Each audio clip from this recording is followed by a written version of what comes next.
Les méthodes mixtes ont été souvent présentées comme un moyen de faire la paix entre deux adversaires classiques qui se sont engagés dans une guerre de paradigmes. D'un côté, les adeptes du positivisme qui recourent le plus souvent à des méthodes quantitatives pour asseoir une recherche scientifiquement valable en, en essayant de détecter et de d'écrire des lois euh, scientifiques universelles qui s'appliquent dans le temps et dans l'espace, même dans les sciences sociales, comme ça se fait dans les sciences dures de la nature. De l'autre côté, on a les partisans ou les adeptes du constructivisme qui rejettent le positivisme et qui prétendent qu'on ne peut traiter l'être humain comme on traite un objet. Et donc il faudrait rechercher des méthodes plus qualitatives qui tiennent compte des intentions, des interactions entre les humains et aussi du contexte socio-culturel dans lequel se trouvent les acteurs concernés.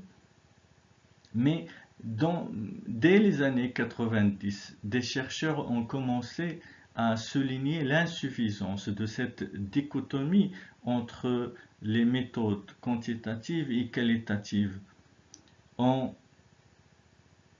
arguant que la thèse de l'incompatibilité était devenue obsolète et qu'il faudrait donc aborder les approches de recherche non pas sous l'angle de leur différence mais de leur complémentarité.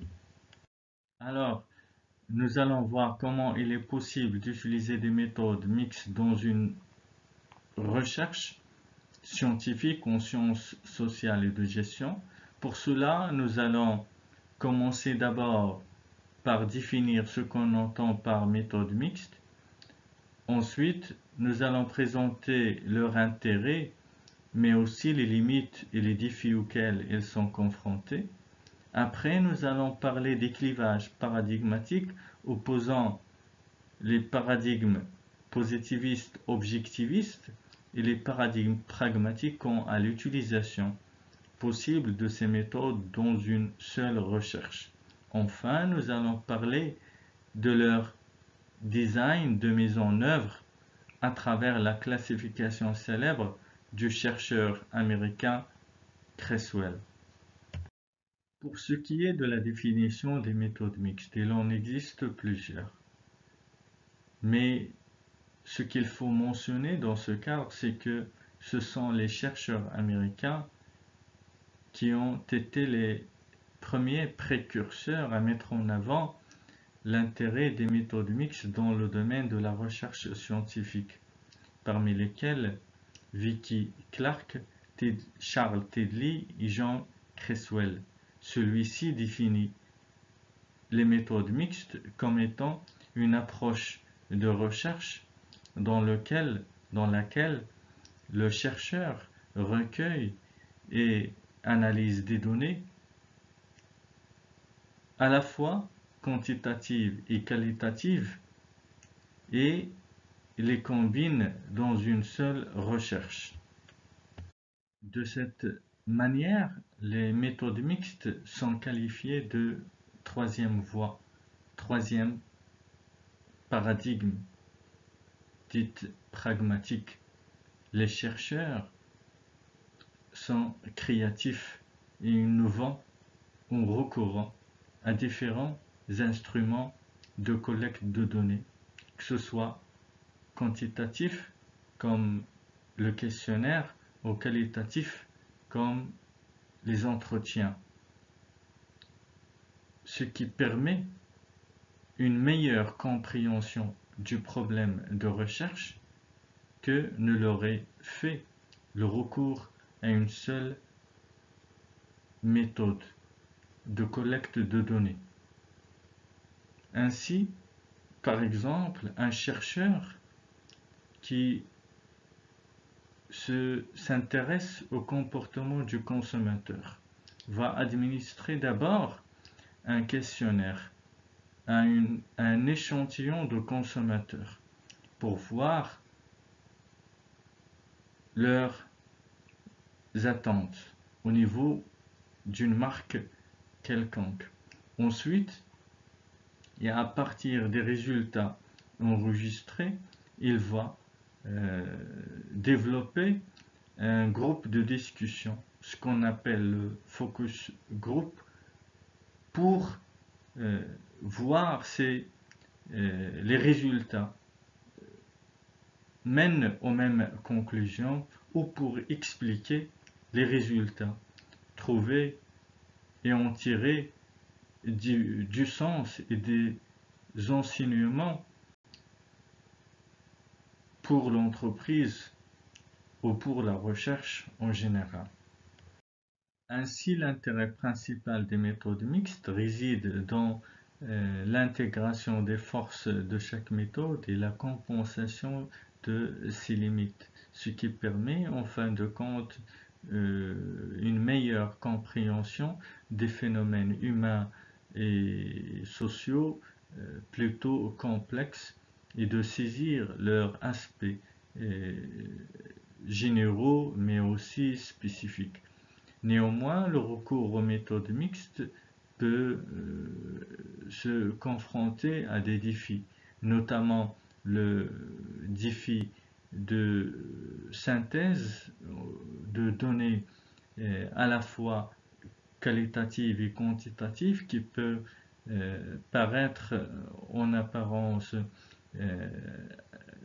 incohérente, et d'autre part, on a le défi de publication de recherche dans la mesure où les critères d'évaluation des publications ne tiennent pas compte des méthodes mixtes.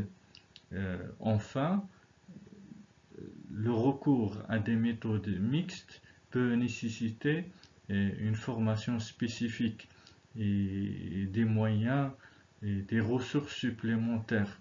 Et donc le processus de recherche peut être plus complexe et exige plus de temps et de ressources plus que ou comparativement au recours à une seule méthode. Alors ceci nous amène à parler des clivages paradigmatiques opposant les partisans et les détracteurs de l'utilisation concomitante des méthodes mixtes dans une seule recherche. Alors, d'un côté, on a les partisans de la thèse de la compatibilité, dont les tenants affirment que le chercheur a la possibilité et la liberté de choisir la méthode ou les méthodes qui répondent le mieux à la question de la recherche. Et donc, les méthodes peuvent être complémentaires et non pas contradictoires, car la connaissance se développe par l'action et non pas par l'idéologie. Elle est souvent l'aboutissement de l'action de recherche et non pas l'antécédent de celle-ci.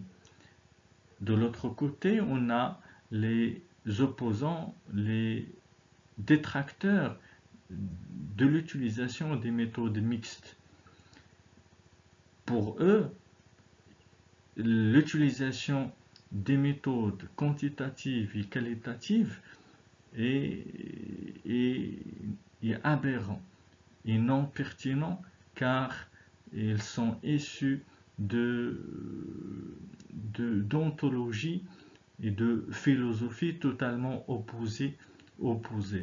D'un côté, les quantitativistes sont souvent tranchés dans ce qu'on appelle le paradigme positiviste pour qui la réalité est objective et ontologique, et de l'autre part, les partisans du qualitativisme sont plutôt des constructivistes pour qui la réalité est relative, et donc concilier entre des méthodes issues de paradigmes épistémologiques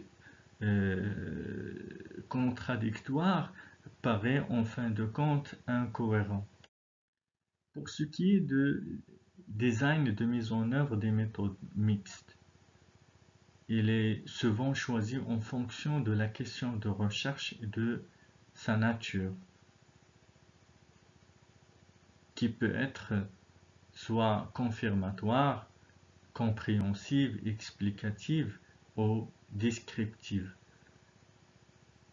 Ces designs de combinaison de méthodes mixtes sont souvent classés suivant deux critères. Le critère de temporalité, est-ce que une méthode est utilisée simultanément à l'autre ou sont utilisées d'une manière séquentielle, une après l'autre. L'autre critère, c'est celui de la pondération. Est-ce que les deux méthodes ont un statut équivalent ou une méthode est prépondérante et domine plus que l'autre? Dans une classification célèbre, Creswell propose trois types de combinaisons ou d'intégration de méthodes mixtes.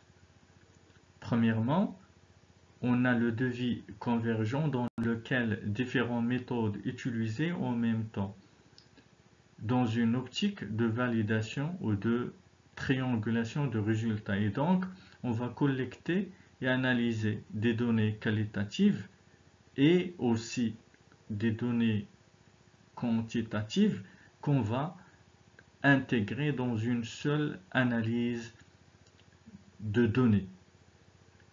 Deuxième devis, c'est le devis séquentiel exploratoire dans lequel on va commencer dans une première phase à collecter et analyser des données qualitatives et ensuite dans une deuxième phase on va collecter et analyser des données quantitatives dans un objectif de confirmation ou triangulation de résultats. Troisième type de devis, c'est le devis séquentiel explicatif, dans lequel on va collecter et analyser des données, cette fois quantitatives, qu'on va analyser, et ensuite on va collecter et analyser des données qualitatives qui permettent d'expliquer les résultats des données quantitatives, ce qui permettrait d'en tirer du sens et des conclusions aboutissant éventuellement à une compréhension plus détaillée du phénomène observé et, le cas échéant, des recommandations pour une suite de recherches.